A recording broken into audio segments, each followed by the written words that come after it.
Nasabat po ang higit kalahating milyong pisong halaga ng shabu sa isang rider sa Quezon City. Ayon sa mga pulis, una munang umiwas sa checkpoint sa barangay Greater Fairview ang mga sospek. Naabutan po nila ito ng makabangga ng isa pang nakamotorsiklo habang tumatakas. Nasabat nga mula sa kanyang 80 grams ng shabu. Depensa po ng sospek na pag-utusan lamang daw siya. Napag-alaman naman na dati nang nasangkot sa kasong illegal gambling at robbery ang sospek.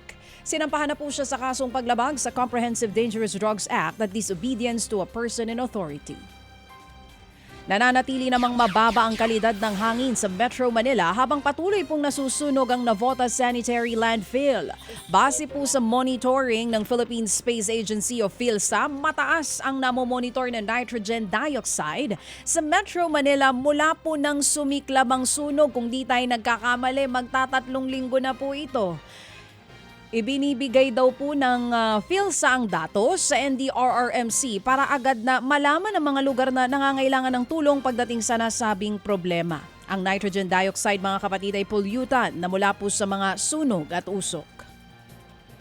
Gagamitin naman po ng MMDA ang No Contact Apprehension Policy cameras para manghuli ng mga nagkakalat ng basura sa kalsada. Patay kayo, eto na. Sisimulan na po yan sa susunod na linggo.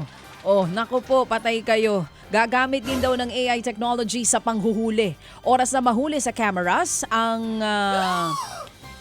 hindi pagnanakaw, ang pagtatapon ng basura. Oo, oras nga po na mahuli sa cameras ay ang pagtatapon ng basura ay kusa daw itong magre-record ha. Agad namang nakikipag-ugnayan sa barangay officials ng MMDA para ma-issuehan ng ticket at pagbultahin ang mga violators nito. I think really it's about time na higpitan po talaga yung pagtatapon ng mga basura kasi dami talagang mga dugyot, 'di ba, na hindi alam ang basura mo ay tapon mo. Kaya sige, General Torre, sabi nga ng iba, gawin mo talaga ito, ha? Galingan nyo po dyan sa panghuhuli mo ng mga nagtatapon ng basura. Hindi lang sa Metro Manila, sana sa buong bansa po. Pero kasi sa MMDA siya, so ang tututukan nito really is Metro Manila.